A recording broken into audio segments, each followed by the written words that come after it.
My sister pretended her child was sick to get money from our parents until a doctor called and revealed her shocking secret.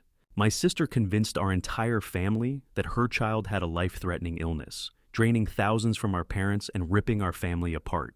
Everyone believed her until a call from a doctor exposed the shocking truth she'd hidden all along. Trust me, the secret was darker and more twisted than anyone imagined. Before we jump into today's video, I need your help. We've noticed the channel is losing some traction, and subscribing is one of the best ways you can support us. It's quick, free, and it helps us keep bringing you awesome content. Your support means the world. Let's keep this channel growing together. Thanks so much. Now let's start the video. To fully grasp how shocking this secret was, you have to know my sister, Emily. Growing up, Emily was always the attention seeker of the family, dramatic, charming, and sometimes manipulative. If there was a spotlight, Emily needed it aimed directly at her. But nothing compared to what she pulled off when her daughter, Olivia, was just 4 years old. One evening, Emily called our parents sobbing uncontrollably. Through tears, she delivered news that made my mom drop to her knees. Olivia's sick, really sick. They're running tests, but it doesn't look good. Our family immediately rallied around Emily. Our parents opened their bank accounts, pouring money into expensive specialists, tests, treatments, anything to save Olivia. Friends and neighbors organized fundraisers, charity events, and even GoFundMe campaigns. Emily became the center of attention, praised by everyone for being a strong, resilient mom fighting for her daughter's life. But something always felt off. Every time I asked for medical details, Emily got defensive, vague, and secretive. She'd say, "You wouldn't understand," or "It's too painful to talk about," abruptly ending the conversation. But I shrugged off my doubts, feeling guilty for even questioning her at a time like this.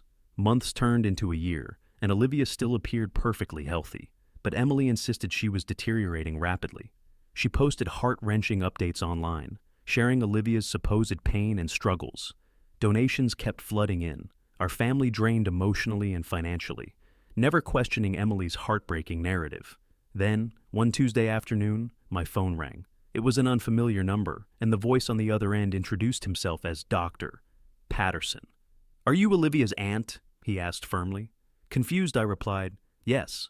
Is something wrong?" The doctor's next words shattered everything I thought I knew about my sister. "I need you to listen carefully," he said gravely. "Olivia is perfectly healthy. Your sister has been lying to everyone, and what she's done is far worse than you think." I stood frozen, the phone trembling in my hand. "Wait, what did you just say?" Dr. Patterson's voice was calm, yet firm. "I realize this might be shocking, but Olivia isn't sick.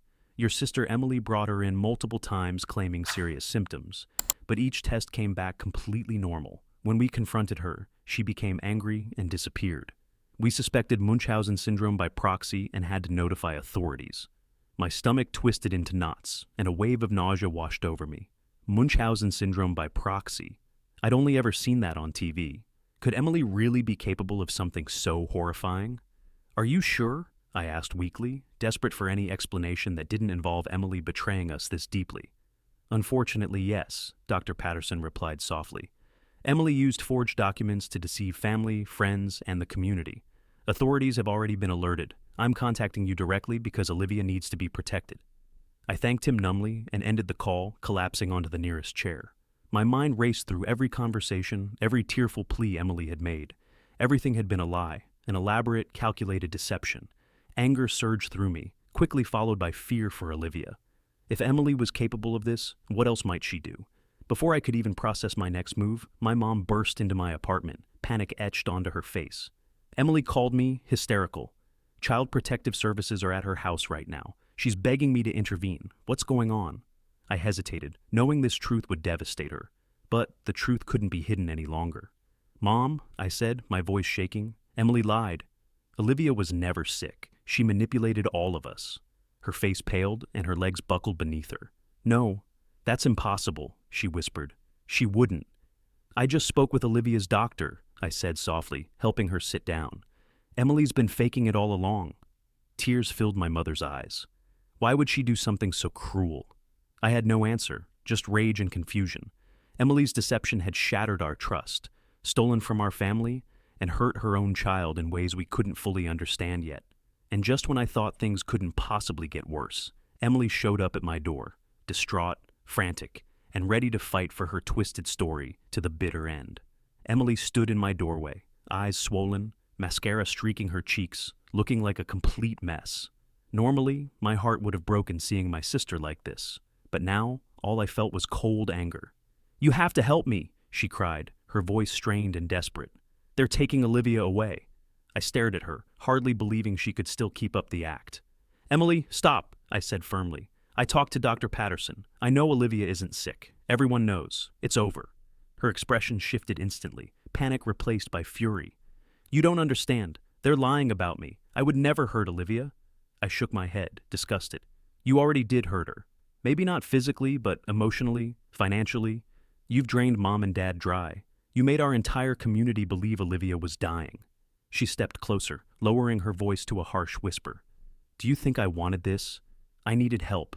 I was drowning in debt, and nobody cared until I said Olivia was sick." My stomach dropped. "You faked Olivia's illness for money? You risked your own child's well-being because you couldn't admit you needed help." Emily looked away, guilt flickering briefly in her eyes.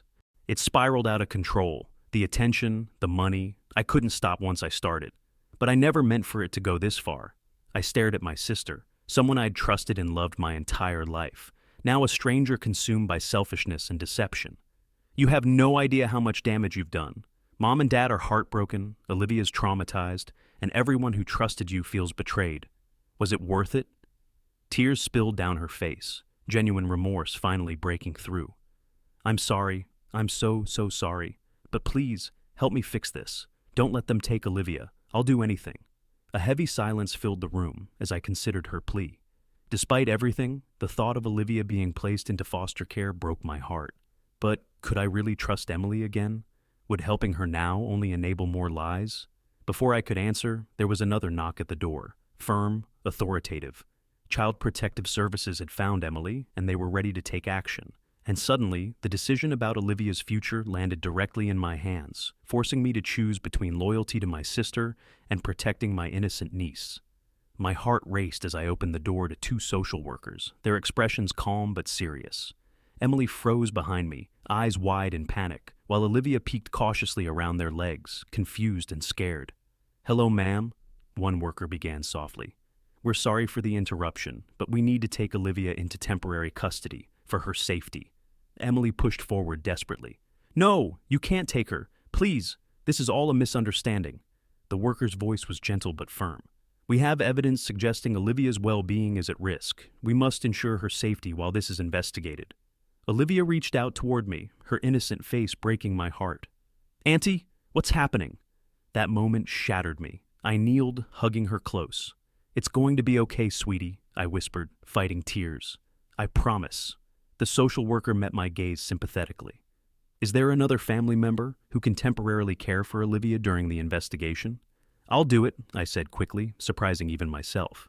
"I'll take care of her." Emily shot me a relieved yet pleading look, silently thanking me while begging me to forgive her. But my decision wasn't about Emily. It was about protecting Olivia from further harm. After signing paperwork, the workers left, leaving Olivia safely in my care, but also leaving Emily devastated and desperate. As soon as the door closed, Emily turned to me, tears streaming down her face. "Thank you. Thank you so much. I swear I'll fix this. I'll do whatever it takes." "Emily," I interrupted sharply, anger rising again. "This isn't about you anymore. You betrayed your daughter, our parents, me, and everyone who ever cared about you. I'll protect Olivia, but you need help, real help." She stared at me, defeated but finally understanding. "I know," she whispered softly. "I need help." I sighed, suddenly exhausted by everything. "Prove it. Take responsibility. Come clean to Mom and Dad and everyone you hurt, and get professional help." She nodded silently, accepting the harsh truth she'd avoided for far too long. I watched Emily leave, not knowing if she'd truly change. But Olivia's safety mattered more than anything else now, and I'd do whatever it took to protect her. What I didn't realize was how much deeper Emily's deception went. Soon I'd uncover yet another shocking secret, one that would reveal the heartbreaking reason why Emily had truly risked everything. In the days that followed, Olivia adjusted surprisingly well to staying with me. We created routines, bedtime stories, homework at the kitchen table, breakfast pancakes. But beneath her brave smile, I saw confusion and sadness. It was clear she'd sensed things weren't right for a long time, even if she couldn't express it. Meanwhile, Emily began attending therapy and slowly started coming clean to the family and community. Our parents, deeply hurt and humiliated, struggled to comprehend the betrayal. Forgiveness was still far away, but at least Emily was finally facing reality. One evening, while cleaning Olivia's backpack, I discovered a crumpled note tucked deep inside. My heart sank as I unfolded it. It was a desperate letter from Emily, addressed to no one, yet explaining everything. I feel trapped. I've always felt invisible, worthless. When Olivia was born, I thought motherhood would fill the emptiness inside me, but it didn't. Money troubles made things worse. Pretending Olivia was sick started small, just enough to pay off debts, but suddenly people noticed me. They cared. They loved me. For the first time, I mattered.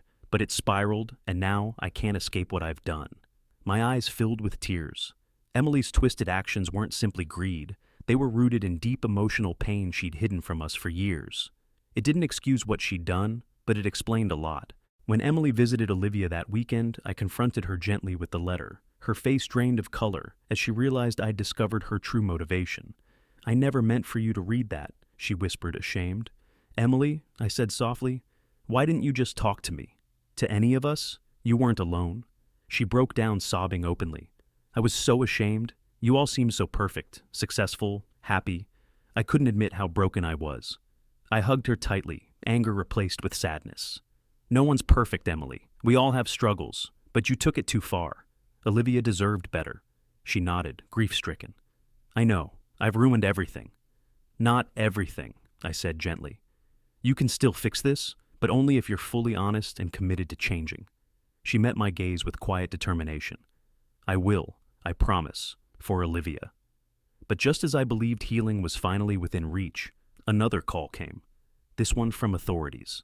They had new evidence that revealed Emily's deception had an even darker side, and if true, it meant Emily's redemption might already be impossible. The call came late one evening, a police detective, voice serious and measured. "Is this Emily's sister?" he began cautiously. "Yes," I replied, anxiety building rapidly. "What's going on?" "We've discovered something troubling," he said carefully. "During the investigation into your sister's case, new financial records emerged. It appears Emily wasn't working alone." Confusion clouded my thoughts. "What do you mean, not alone?" He paused, letting the seriousness sink in. "Emily was sending large sums of the donated money to someone else, a man named Brandon Mills. Does that name mean anything to you?" My heart stopped. Brandon Mills was Emily's ex-boyfriend, a toxic, manipulative person we'd tried desperately to get her away from years ago. "Brandon?" I whispered, sickened by the realization. "But she told us she hadn't spoken to him in years." The detective sighed. "She lied. They've been in contact for months. We have texts and emails proving Brandon encouraged her to keep the scheme going, pushing her to raise even more money, threatening to expose her if she stopped." I sank down, anger and despair crashing over me. Brandon had always been trouble, but I'd never imagined Emily would allow him back into her life, especially at the expense of Olivia. "Does Emily know you found out?" I asked weakly. "Not yet. We need you to stay quiet while we build our case against Brandon. He's dangerous, and we don't want him to flee before we can arrest him." I agreed numbly, thanking him before hanging up. The betrayal cut even deeper now. Emily had not only hurt her daughter, her family, and community, she'd allowed herself to be manipulated by someone even worse.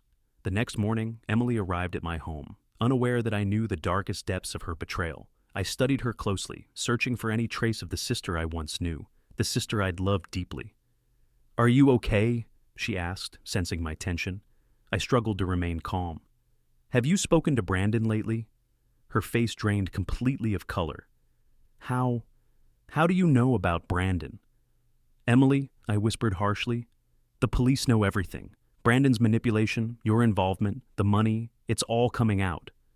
She collapsed onto the couch, head in her hands, defeated. "He said he'd ruin my life if I didn't cooperate. He said he'd expose everything." "You let him control you at the expense of your child," I said bitterly. "You've crossed lines you can't uncross, Emily." She lifted her tear-filled eyes toward me. "Please, tell me it's not too late." I didn't answer. How could I, when her choices had brought danger and pain to all of us? The fight to protect Olivia wasn't over. In fact, it was about to intensify dramatically. Because soon after our confrontation, Brandon Mills showed up on my doorstep himself, angry, desperate, and determined to keep Emily silent at any cost. The pounding at my front door echoed through the house, sharp and urgent. My pulse quickened as I glanced cautiously through the blinds. There he stood, Brandon Mills, looking rougher than ever, his eyes cold and desperate. "Open up!" he shouted, hammering on the door again. "I know Emily's in there." Emily froze in panic. "Don't open it," she whispered frantically. "Stay here with Olivia," I said firmly, taking a deep breath. "Lock yourselves in the bedroom and call the police." She nodded quickly, rushing Olivia down the hall. Steeling myself, I opened the door just enough to confront him, keeping the chain locked. "What do you want, Brandon?" I demanded coldly. He sneered, leaning in close. "Emily owes me money, a lot of it. I'm not leaving until she gives me what she promised." "You manipulated her, threatened her. You're lucky you're not in jail already," I snapped back. He smirked bitterly. "Emily knew exactly what she was doing. I'm not taking the fall alone." "That's for the police to decide," I said, standing my ground. "Leave now, or I swear you'll regret it." His expression darkened, aggression rising dangerously. "You think you can protect her? She's just as guilty as I am. One call, and I'll destroy whatever's left of your precious family's reputation." Before I could respond, flashing lights filled the street. The police had arrived quickly, sirens blaring, surrounding Brandon in seconds. "Hands where we can see them!" an officer shouted. Brandon, realizing it was over, raised his hands slowly, glaring at me. "This isn't finished," he muttered threateningly. The police quickly handcuffed him, pulling him away from my doorstep. I stood there trembling with relief and lingering fear. Emily rushed out, holding Olivia tightly. "I'm so sorry," she sobbed, genuine remorse finally breaking through. "I never meant for any of this to happen." I turned toward her, voice shaking with emotion. "Emily, this ends now, for Olivia's sake, for everyone's sake." She nodded, finally accepting the gravity of what she'd done. "I'll do whatever it takes to make this right." But even as Brandon was taken away, I knew this wasn't truly over yet. The hardest part was still ahead. Repairing the damage Emily had caused, protecting Olivia's future, and finally facing our family, who deserved to know the complete, painful truth. Little did we realize that confronting the truth would either tear us apart forever or begin the slow, painful process of healing, one revelation at a time. In the aftermath of Brandon's arrest, our family finally gathered at my parents' house. An awkward reunion nobody wanted, but everyone needed. My parents, exhausted and heartbroken, sat silently. Emily, shoulders slumped and eyes cast downward, prepared herself to finally confess every detail of her deception. When she spoke, her voice trembled but remained steady. "I want you all to hear the truth directly from me. I lied about Olivia being sick. I deceived everyone. I let Brandon manipulate me into doing horrible things because I was weak, scared, and desperate. I have no excuse. I just hope one day, somehow, you might forgive me." The room fell painfully silent. My mother, eyes filled with tears, spoke first. "Emily, how could you put Olivia through this? How could you betray your own family so deeply?" Emily's voice cracked, genuine remorse clear. "I was selfish and desperate for attention. I didn't think about the consequences. I just wanted to feel seen and important.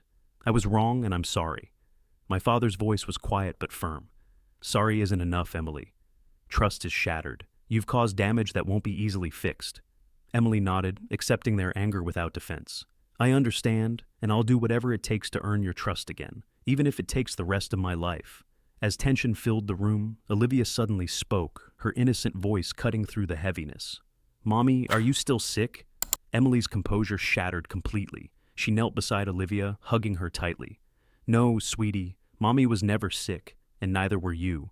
I lied, and I'm so sorry. You didn't deserve this." My parents' expression softened slightly, seeing the heartbreak and honesty in that moment. Despite everything, Emily was still their daughter, and Olivia needed her mother, healthier and honest. "I'll get help," Emily continued, looking at each of us sincerely. "I'll go to therapy, counseling, whatever it takes. I'll find a way to make things right, no matter how long it takes." For the first time, my parents exchanged a hopeful glance. Healing wouldn't be easy, but it was at least possible. "Emily," I finally said softly, "what matters now is Olivia's future. Your words today are a start, but your actions from here will show if you truly mean them." Emily met my gaze gratefully, knowing she had a long journey ahead. The family would heal slowly, carefully, but forgiveness, though far away, was finally within reach. Yet none of us would ever forget the painful lessons learned, that trust is fragile, secrets are dangerous, And sometimes, confronting our deepest failures is the only way to rebuild the life we deserve. But even as we closed one painful chapter, I couldn't help but wonder, could our family ever fully recover from something this dark? Trust is one of life's most precious gifts, difficult to earn, easy to lose, and even harder to rebuild. My sister's deception taught me painful truths about family, vulnerability, and forgiveness. It reminded me how secrets can destroy relationships, but honesty, no matter how painful, can begin to heal them. Emily's choices broke our family in ways we never imagined, yet through confronting the truth, we began the difficult process of rebuilding. It wasn't quick or easy, and forgiveness didn't come instantly, but healing started the moment Emily took genuine responsibility, proving change was possible even after the deepest betrayal. So, here's my message to you. Be careful with the trust others place in you. Understand that honesty, even when uncomfortable, is always better than deception. And if you've been betrayed or hurt deeply, know that forgiveness isn't about excusing bad behavior. It's about freeing yourself from carrying someone else's mistakes. Have you ever experienced betrayal within your family or struggled to forgive someone who hurt you deeply? I'd love to hear your stories and thoughts. Share them in the comments below. And if this video resonated with you, please like, subscribe, and share it. Your support truly means everything, helping us continue to bring you powerful stories like this. Thanks so much for watching. See you in the next one.